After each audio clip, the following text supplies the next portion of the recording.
केदारनाथ में शिवलिंग त्रिभुजाकार क्यों है? सुने महाभारत के भीम से जुड़ी ये रहस्यमय कथा। भारतवर्ष की धरती पर ऐसे अनगिनत तीर्थ स्थल हैं जहाँ श्रद्धा और भक्ति की गंगा अनवरत बहती रहती है। लेकिन उन सभी तीर्थों में से एक धाम ऐसा है जहाँ पहुँचने मात्र से मनुष्य के पाप नष्ट हो जाते हैं, आत्मा को शांति मिलती है और जीवन की नश्वरता का बोध होता है। वह है केदारनाथ धाम। यह धाम भगवान शिव के 12 ज्योतिर्लिंगों में से एक है और पंच केदारों में सबसे प्रमुख भी। यह हिमालय की गोद में समुद्र तल से लगभग 11,755 फीट की ऊंचाई पर स्थित है। यहाँ का वातावरण, प्रकृति और आध्यात्मिक ऊर्जा सब कुछ मिलकर इस स्थान को अलौकिक बना देते हैं। पर क्या आपने कभी सोचा है कि केदारनाथ में स्थित शिवलिंग का आकार त्रिकोणीय क्यों है, जबकि अन्य सभी ज्योतिर्लिंग गोल या अंडाकार होते हैं? तो फिर केवल यहाँ पर ही त्रिकोण का आकार क्यों है? इसके पीछे छिपी है एक अत्यंत रहस्यमय, करुण और भक्ति से ओतप्रोत कथा जो महाभारत काल के पांडवों से जुड़ी है। महाभारत का अंत और पांडवों का पश्चाताप। महाभारत का भीषण युद्ध समाप्त हो चुका था। कुरुक्षेत्र की धरती पर लाशों का ढेर लगा था। रथों के पहिए रक्त से रंग चुके थे और पूरे आर्यवर्त में शोक और संताप की लहर दौड़ चुकी थी। युधिष्ठिर विजय हुए थे, किंतु इस जीत में कोई गर्व नहीं था, क्योंकि यह विजय उन्हें अपने ही भाई, रिश्तेदार, गुरु और सगे संबंधियों की मृत्यु की कीमत पर प्राप्त हुई थी।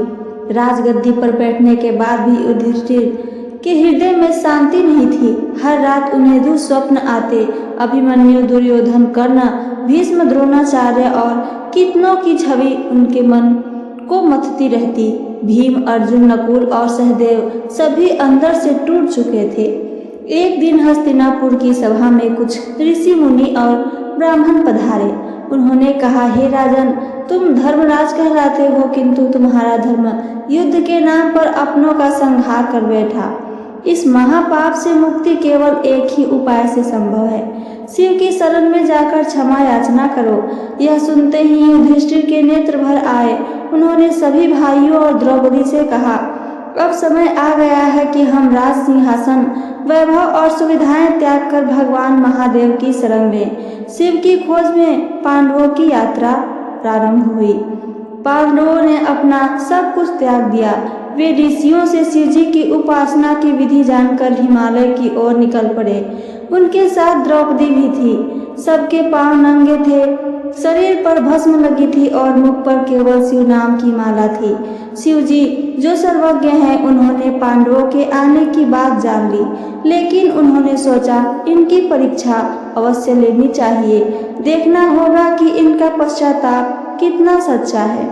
इसलिए भगवान शिव ने नंदी बैल का रूप धारण कर लिया और हिमालय की गुफाओं में जा छिपे। जहाँ जहाँ पांडव जाते, शिव वहाँ से अंतर ध्यान हो जाते।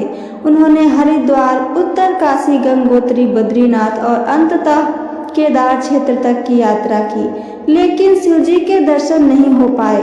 बैल रूप में भगवान शिव और भीम की योजना जब पांडव केदार क्षेत्र, वर्तमान केदारनाथ पहुँचे, तब उन्हें वहां एक दिव्य बैल दिखाई दिया।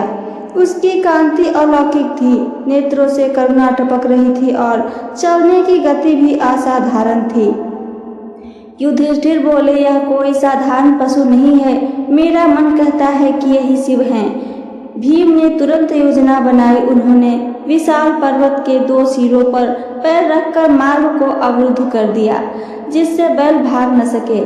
जैसे ही बैल उनके समीप आया, भीम ने पूरी शक्ति से उसकी पीठ के ऊपर के भाग, कोल्हा कमर के पास को कसकर पकड़ लिया। शिवजी समझ गए कि अब और छूटना व्यर्थ है। उन्होंने धरती में समाने का प्रयास किया, लेकिन भीम की पकड़ इतनी दृढ़ थी कि वे केवल उसी भाग को पाताल में ले जा पाए। शेष भाग धरती पर ही रह गया।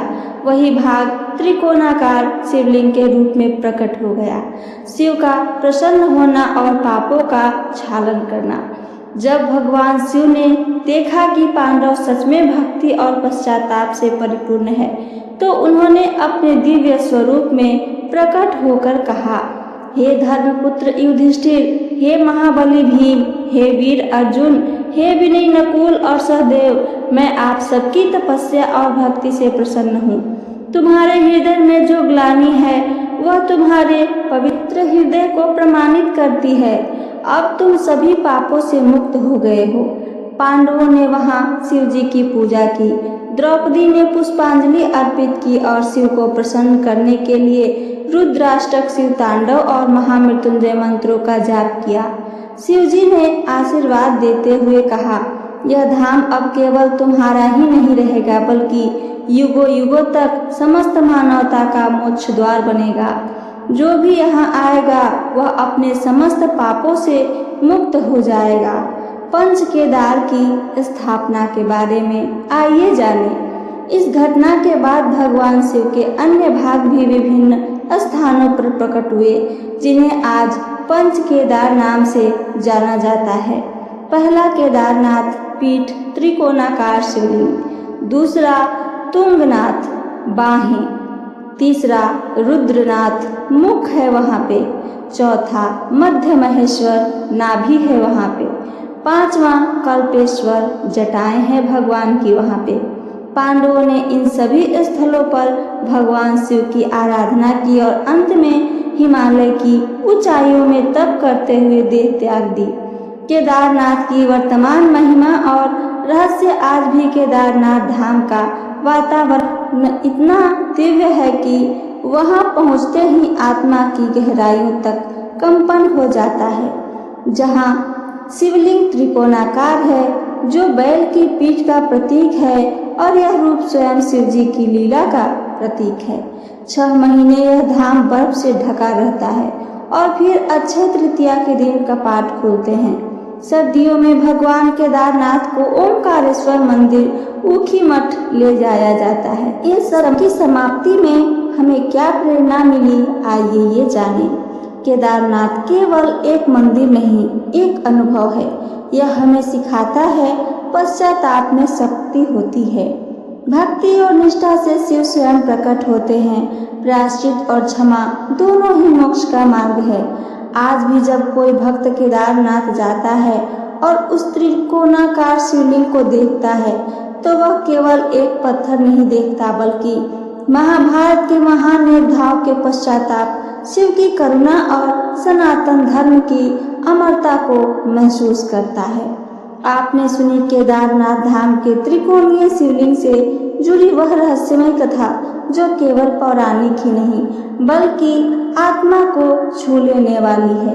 यदि आपको यह कथा ज्ञानवर्धक और भावुक करने वाली लगी हो, तो कृपया हमारे चैनल डिवोशनल नॉलेज को सब्सक्राइब करें। यहाँ आपको मिलेगी ऐसी ही आध्यात्मिक, पौराणिक और दुर्लभ कथाएं, जो आपके मन, बुद्धि और आत्मा तीनों को ही स्पर्श करेंगी।